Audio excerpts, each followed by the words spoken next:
Hi everyone, welcome back our YouTube channel. आज हम करने वाले हैं हमारी कल से हमने हिस्ट्री जो स्टार्ट करी थी उसका दूसरा चैप्टर है हमारा 6th क्लास की हिस्ट्री का सेकंड चैप्टर। पहला चैप्टर हमने कल कंप्लीट कर लिया था। डेट्स के बारे में हमने जाना था, कब, कहाँ और कैसे, इस तरह से। और आज हम जानेंगे आखेटक खाद्य संग्राहक से भोजन उत्पादन तक। यानी कि जो पहले आदि मानव थे तो पहले शिकार करते थे, शिकारी जानवरों का शिकार करते थे। उसके बाद में धीरे धीरे उन्होंने अनाज उपजाना भी आरंभ कर दिया था।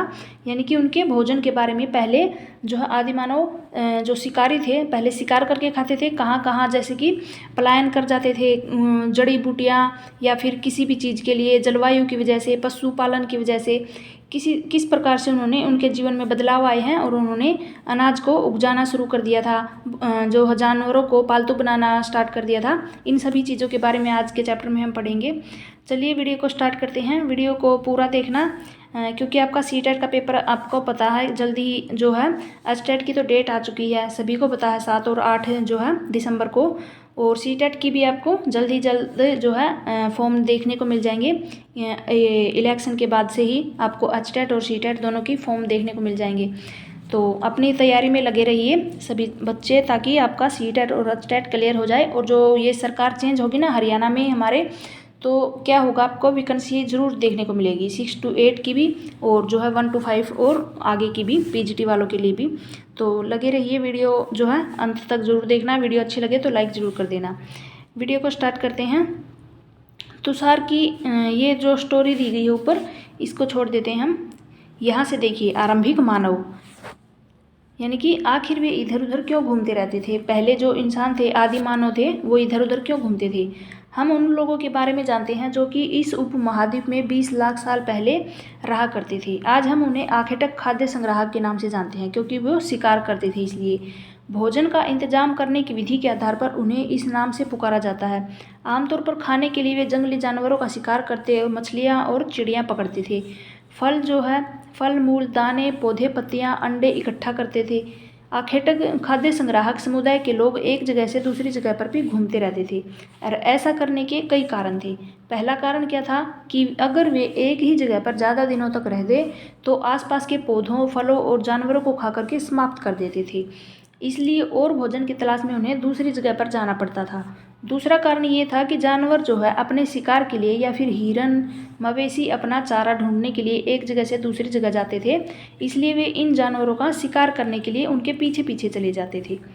तीसरा कारण उनके पलायन करने का, तीसरा कारण ये था कि फल जो है, पेड़ पौधे, फल फूल अलग अलग मौसम में आते थे। इसलिए लोग इनकी तलाश में उपयुक्त मौसम के अनुसार अन्य इलाकों में घूमते थे। और चौथा कारण था कि पानी के बिना किसी भी प्राणी या फिर पेड़ पौधों का जीवन जो है जीवित रहना संभव नहीं होता, और पानी झीलों, झरनों, नदियों में ही मिलता था। यद्यपि इन नदियों और झीलों का पानी कभी नहीं सूखता, कुछ झीलों और नदियों में पानी बारिश के बाद ही मिल पाता था। इसलिए वे ऐसी झीलों और नदियों के किनारे बसे लोगों को क्या है, सूखे मौसम में पानी की तलाश में इधर उधर जाना पड़ता था। आरंभिक मानव के बारे में जानकारी किस प्रकार से हमें मिलती है। पुरातत्वविदों को कुछ ऐसी वस्तुएं मिली हैं जिनका निर्माण और उपयोग आखेटक खाद्य संग्राहक किया करते थे। पुरातत्वविद जो कि पुरानी चीज़ों के जो है उनका लेखा जोखा करते थे, पुरानी चीज़ों को खोद कर निकालते थे, पुरानी चीज़ों के जो है उनके बारे में जानकारी इकट्ठा करते थे, उनको हम बोलते हैं पुरातत्वविद। कल के चैप्टर में हमने इसके बारे में पढ़ा था। ये संभव है कि लोगों ने अपने काम के लिए पत्थर, लकड़ी और हड्डियों के औजार बनाए होंगे। इनमें से पत्थरों के औजार जो है आज भी बचे हुए हैं। इनमें से कुछ औजारों का उपयोग फल फूल काटने, हड्डियां और मांस काटने तथा पेड़ों की छाल और जानवर की छाल उतारने के लिए किया जाता था।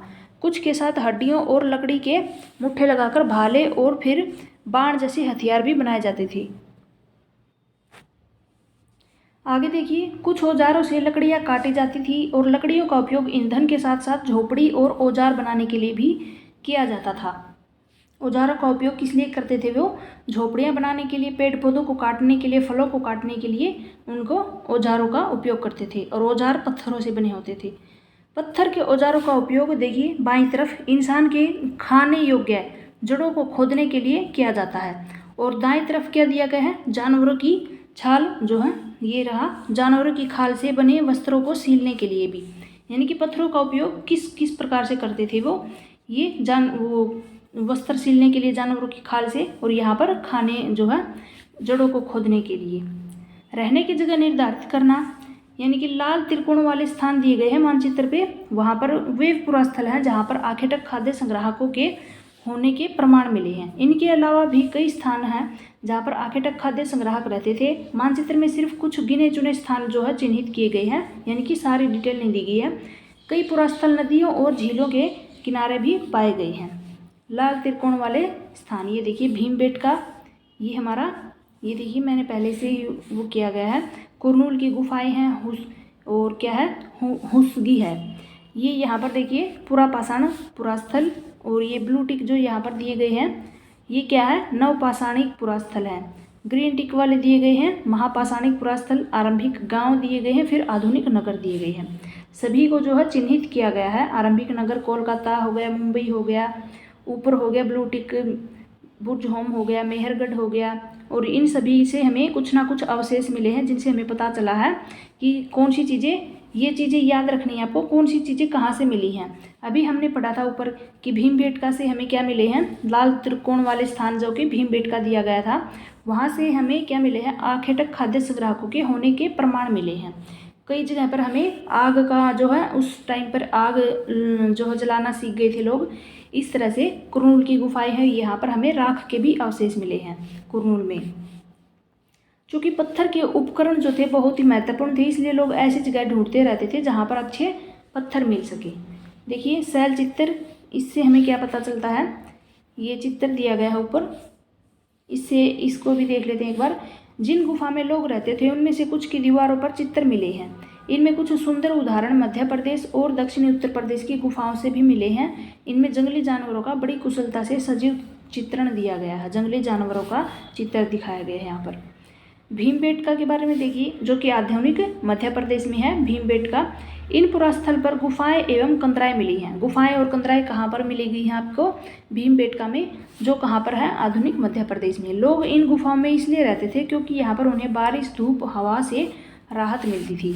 ये गुफाएं नर्मदा घाटी के पास हैं। भीमबेटका, क्या तुम बता सकते हैं कि यहाँ के रहने वाले लोगों को ये जगह क्यों चुनी होगी, भीमबेटका पहाड़ों की गुफाएं किस लिए चुनी है? जानवरों से बचने के लिए एक तो, और जो आंधी तूफान आ गया, बारिश आ गई, उन्हें रहने के लिए, छुपने के लिए जगह कहाँ पर मिली, भीमबेटका में। कंदराएं और गुफाओं के जो है अवशेष, मतलब उनको पता चला है। पुरास्थल देखिए, पुरास्थल उस स्थान को कहते हैं जहाँ पर औजार, बर्तन, इमारतों जैसी वस्तुओं के अवशेष मिलते हैं। पुरास्थल पुराना स्थान जहाँ पर हमें औजार, बर्तन, इमारतें, इन सभी के अवशेष मिले हैं। ऐसी वस्तुओं का निर्माण लोगों ने अपने काम के लिए किया था और बाद में वे उन्हें वहीं पर छोड़ करके चले गए थे। ये ज़मीन के ऊपर मिले हैं, कुछ नीचे मिले हैं, कुछ समुद्र में, कुछ नदी के तल में पाए हैं, और इनके बारे में हम डिटेल में आगे पढ़ेंगे आगे के चैप्टर में। आग की खोज देखिए किस प्रकार से की थी। कुरनूल की गुफाएं मैंने ऊपर बताया था आपको, चित्र में दिखाया गया था कि कुरनूल की गुफा में राख के अवशेष मिले हैं। यहाँ पर राख के अवशेष मिले हैं, इसका मतलब ये है कि आरंभिक लोग आग जलाना भी सीख गए थे उस टाइम पे। लोग जो है आग का इस्तेमाल कई कार्यों के लिए किया था उन्होंने, जैसे कि रोशनी के लिए, यानी कि प्रकाश के लिए, मांस को भूनने के लिए, और खतरनाक जानवरों को दूर भगाने के लिए, अपनी रक्षा के लिए। इस तरह से राख के अवशेष मिले हैं जिससे पता चला है कि उन्हें आग जलाना भी आता था। नाम और तिथियाँ देखिए, कल हमने पढ़ा था नाम और तिथियों के बारे में, और आज देखिए काल के बारे में बताएंगे। हम जिस काल के बारे में पढ़ रहे हैं, पुरातत्वविदों ने उनके बड़े बड़े नाम रखे हैं। आरंभिक काल को पुरापाषाण काल कहते हैं, जो कि इसका मतलब क्या है, पुरा यानी कि प्राचीन, और पाषाण यानी कि पत्थर, क्योंकि उस समय हमें पत्थरों से बने हुए औजार मिले हैं, इसलिए पुरापाषाण। यह नाम पुरास्थलों से प्राप्त पत्थर के औजारों के महत्व को बताता है। पुरापाषाण काल 20 लाख साल पहले से लेकर के 12,000 साल पहले के दौरान माना जाता है। इस काल को भी 3 भागों में बांटते हैं, आरंभिक पुरापाषाण, मध्य पुरापाषाण और उत्तर पुरापाषाण काल। मानव इतिहास की लगभग 99% कहानी इसी काल के दौरान घटित हुई थी। जिस काल में हमें पर्यावरणीय बदलाव मिलते हैं उसको क्या कहते हैं, मेसोलिथ। ये क्वेश्चन भी आपका पूछा गया है, इसका मतलब होता है मध्य पाषाण युग, इसको कहते हैं। इसका समय लगभग 12,000 साल पहले से लेकर के 10,000 साल पहले तक ही माना गया था। और इस काल के पाषाण जो है औजार आमतौर पर बहुत ही छोटे मिलते थे। इनको माइक्रोलिथ यानी कि लघु पाषाणीय भी कहते थे, और प्राय इन औजारों में हड्डियों या फिर लकड़ियों के मुट्ठे लगे हाशिया, आरी जैसे औजार मिलते थे, थोड़े छोटे जो है हथियार मिलते थे। और साथ साथ पूरा पाषाण युग वाले औजार भी इस दौरान बनाए जाते थे। अगले युग की शुरुआत कब हुई थी? 10,000 साल पहले से होती है और इसको हम नवपाषाण युग कहते हैं। नवपाषाण का क्या मतलब होगा? नवपाषाण यानी कि नया। इसमें कुछ स्थानों के नाम भी दिए गए हैं जिनके बारे में हम नेक्स्ट चैप्टर में पढ़ेंगे और इस तरह के कई जो है नाम हमें मिलेंगे देखने को। अक्सर हम पुराने स्थानों के लिए उन नामों का प्रयोग करते हैं जो कि आज प्रचलित हैं। पुरानी जो जगह हैं उनके हमें जो नाम पता नहीं होता तो हम क्या करते हैं उनका जो है आज के टाइम के नाम रख लेते हैं जो हमें ज्ञात नहीं है कि उस काल में उनके क्या नाम रहे होंगे, इसलिए थोड़े नाम उनके जो है आज के समय के नाम रखे गए हैं। बदलती हुई जलवायु। जलवायु में किस प्रकार से धीरे धीरे चेंज हुआ था? लगभग 12,000 साल पहले दुनिया की जलवायु में बड़े बदलाव आए और गर्मी बढ़ने लगी थी। इसके परिणाम स्वरूप कई क्षेत्रों में घास वाले मैदान बनने लगे थे। इनसे हिरण, बारहसिंगा, भेड़, बकरी, गाय जैसे उन जानवरों की संख्या बढ़ी जो कि घास खा करके जिंदा रहते थे। जो लोग इन जानवरों का शिकार करते हुए भी इनके पीछे आए और इनके खाने पीने की आदत, प्रजनन के समय की जानकारी हासिल करने लगे। यानी कि धीरे धीरे उन पशुओं के पास जो घास खाने वाले जानवर थे, भेड़, बकरी, गाय, इन सभी के पास रहने लगे तो इनको इन्हें देख करके क्या है जानकारी प्राप्त होने लगी प्रजनन की, उनकी संख्या किस तरह से वो जो उनको पालतू बनाएंगे और उनको खाने पीने की जो है उनको पास रह करके वो जानकारी प्राप्त करते थे। और फिर उनके अनुसार क्या था, पालने की, वो जानवरों को पालने की बात सोचने लगे और साथ ही इस काल में मछली भी भोजन का महत्वपूर्ण स्रोत बन गई थी। धीरे धीरे खेती और पशुपालन की शुरुआत किस प्रकार से हुई थी? इसी दौरान क्या हुआ था, उपमहाद्वीप के भिन्न भिन्न इलाकों में गेहूं, जौ और धान जैसे अनाज प्राकृतिक रूप से यानी कि अपने आप उगने लगे थे। शायद महिलाओं या फिर पुरुषों ने या बच्चों ने इन अनाजों को भोजन के लिए बटोरना शुरू कर दिया होगा। साथ ही वे ये भी सीखने लगे थे कि यह अनाज कहाँ उगते हैं, कब पकड़ के तैयार हो जाते हैं और ऐसा करते करते लोगों ने इन अनाजों को खुद से पैदा करना सीख लिया और इस प्रकार धीरे धीरे वे कृषक बन गए थे। यानी कि पशुपालन स्टार्ट कर दिया था, कृषक भी बन गए थे धीरे धीरे। इसी तरह लोगों ने अपने घरों के आसपास चारा रख करके जानवरों को आकर्षित करके उनको पालतू बनाया होगा। सबसे पहले जिस जंगली जानवर को पालतू बनाया गया वो कुत्ते का जंगली पूर्वज था। धीरे धीरे लोग जो है भेड़, बकरी, गाय, सूअर जैसे जानवरों को अपने घरों के नज़दीक आने के लिए उत्साहित करने लगे और ऐसे जानवर झुंड में रहते थे, ज़्यादातर घास खाते। अक्सर लोग अन्य जंगली जानवरों के आक्रमण से इनकी सुरक्षा करते थे, यानी कि जो जंगली जानवर थे उनसे इनकी रक्षा भी करते थे और इस तरह वे धीरे धीरे पशुपालन भी बन गए होंगे। घरेलूकरण की प्रक्रिया देखिए, लोगों द्वारा क्या है पौधे उगाने और जानवरों की देखभाल करने को घरेलूकरण की प्रक्रिया का नाम दिया गया है। पौधे उगाने और जानवरों की देखभाल करने को अपनाए गए ये पौधे जो है जानवर अक्सर जंगली पौधों या फिर जानवरों से भिन्न होते थे। जो पालतू जानवर होते थे वो जंगली जानवरों से भिन्न होते, जो पालतू जो खेती वगैरह करते पौधे उगाते थे वो जंगली पौधों से अलग होते। इनकी वजह ये थी कि इस प्रक्रिया के तहत अपनाए गए पौधों या फिर जानवरों को लोग उनका चयन करते थे। उदाहरण के तौर पर लोग उन्हीं पौधों या जानवरों का चयन करते जिनके बीमार होने की संभावना कम होती और यही नहीं, लोग उन्हीं पौधों को चुनते जिनसे बड़े दाने वाले अनाज पैदा होते, साथ ही जिनकी मजबूत डंठल अनाज के पके दानों के भार को संभाल सकती थी। ऐसे पौधों के बीजों को संभाल कर रखते थे ताकि फिर से उगाने के लिए उनके गुण सुरक्षित रह सके और उन्हीं जानवरों को आगे प्रजनन के लिए चुनते थे जो आमतौर पर अहिंसक यानी कि शांत रहते थे। इसलिए हम देखते हैं कि पाले गए जानवर या कृषि के लिए अपनाए गए पौधे जंगली जानवरों या पौधों से धीरे धीरे भिन्न होते गए। मिसाल के तौर पर जंगली जानवरों की तुलना में पालतू जानवरों के दांत और सींग छोटे होते थे और इन दांतों को, ये ऊपर जो चित्र दिया गया है, 2 तरह के दांत दिए गए हैं, इनमें से कौन सा जंगली सूअर का और कौन सा पालतू सूअर का दांत है तो आपको देखने से ही पता चल जाएगा। ये बड़े बड़े दांत है जंगली सूअर के, ये छोटे दांत वाले पालतू सूअर के दांत हैं और ये प्रक्रिया धीरे धीरे चलती रही। यह करीब 12,000 साल पहले शुरू हुई। वास्तव में आज हम जो भोजन करते हैं वह इसी प्रक्रिया की वजह से है, क्योंकि उस समय उन्होंने अनाज को पैदा करना सीख लिया था और पशुओं को पालतू बनाना सीख लिया। कृषि के लिए अपनाई गई सबसे प्राचीन फसलों में क्या थे? गेहूं तथा जौ आते हैं। उसी तरह सबसे पहले पालतू बनाए गए जानवरों में कुत्ते और बाद में भेड़ बकरी आते हैं। सबसे पहले किस जानवर को पालतू बनाया गया, ये भी एग्जाम में पूछा गया है, तो वो है कुत्ता। देखिए, एक नवीन जीवन शैली, तुम किसी जो है पौधे के बीज को बो कर देखो तो तुम पाओगे कि उसे विकसित होने में कुछ वक्त लगता है। इसमें कुछ दिन, महीने या फिर साल भी लग सकते हैं। इसलिए जब लोग पौधे उगाने लगे तो उनकी देखभाल के लिए उन्हें एक ही जगह पर लंबे समय तक रहना पड़ा था और बीज बोने से लेकर के फसलों के पकने तक पौधों की सिंचाई करने, खरपतवार हटाने, जानवर चिड़ियों से उनकी रक्षा करने में जैसे बहुत ही काम शामिल थे। कटाई के बाद अनाज का उपयोग बहुत ही संभाल कर करना पड़ता था।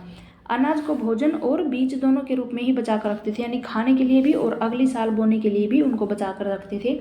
इसलिए लोगों को इनके भंडारण की बात भी सोचनी पड़ती थी और बहुत से इलाकों में लोगों ने मिट्टी के बड़े बड़े बर्तन बनाए, टोकरियाँ बुनी, फिर ज़मीन में गड्ढा खोदा। इस तरह से उन्हें जो है बीजों का भंडारण करने के लिए, भोजन को सुरक्षित रखने के लिए ये सब किया था। जानवर चलते फिरते खाद्य संग्रह भंडार किस प्रकार थे? जानवर बच्चे देते हैं जिनसे उनकी संख्या बढ़ती है। अगर जानवरों की देखभाल की जाए तो उनकी संख्या में बढ़ती जाएगी। साथ ही उनमें दूध भी प्राप्त कर सकते हैं, जो भोजन का एक अच्छा स्रोत है। यही नहीं, जानवरों से हमें मांस भी मिलता है और दूसरे शब्दों में पशुपालन भोजन के भंडारण का एक तरीका है। आओ जो है आरंभिक कृषक और पशुपालकों के बारे में जो है जानते हैं। क्या तुमने कई नीले वृक्ष देखे हैं? ऊपर हमने जो नीले वो देखे थे ना, चौकोर नीले रंग के, उनसे क्या पता चलता हमें? इनमें से प्रत्येक बिंदु उस जगह को दर्शाता है जहां पुरातत्वविदों को शुरुआती कृषक व पशुपालकों के होने के साक्ष्य मिले हैं। ये पूरे उपमहाद्वीप में पाए गए हैं। इनमें से सबसे महत्वपूर्ण पश्चिमोत्तर में है क्षेत्र, जहाँ पर क्या है, आधुनिक कश्मीर और पूर्वी और दक्षिणी भारत में पाए गए हैं। एक बार आप नज़र डाल लीजिए मानचित्र के ऊपर, कृषक और पशुपालन। ये देखिए,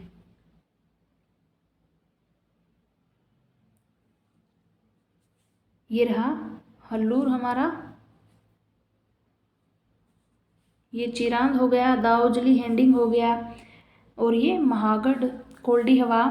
ऊपर देखिए पश्चिमोत्तर में बुरजहोम हो गया और मेहरगढ़ हो गया, जहाँ पर कृषक और पशुपालन, इन सभी के बारे में हमें जो है कुछ साक्ष्य मिले हैं वहाँ पर कि यहाँ पर जानवरों को पालतू बनाया गया और कृषि भी की गई थी। देखिए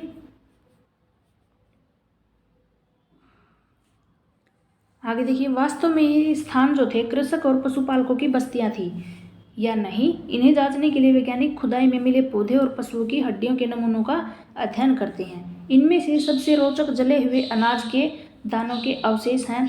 ऐसा लगता है कि ये गलती से या फिर जानबूझकर जलाए गए होंगे।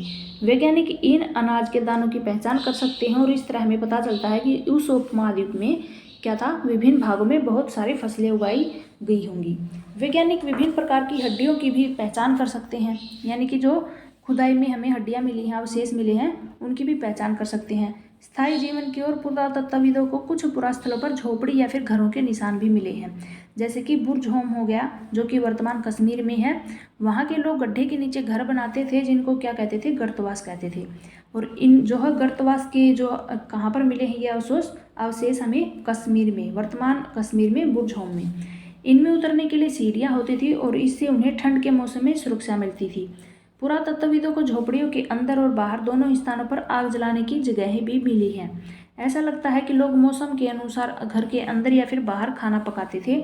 बहुत सारी जगहों से पत्थर के औजार भी मिले हैं और इनमें से कई ऐसे हैं जो पुरापाषाणकालीन युग में उपकरणों से भिन्न हैं, इसलिए उनको नवपाषाण युग का नाम जो है माना गया है।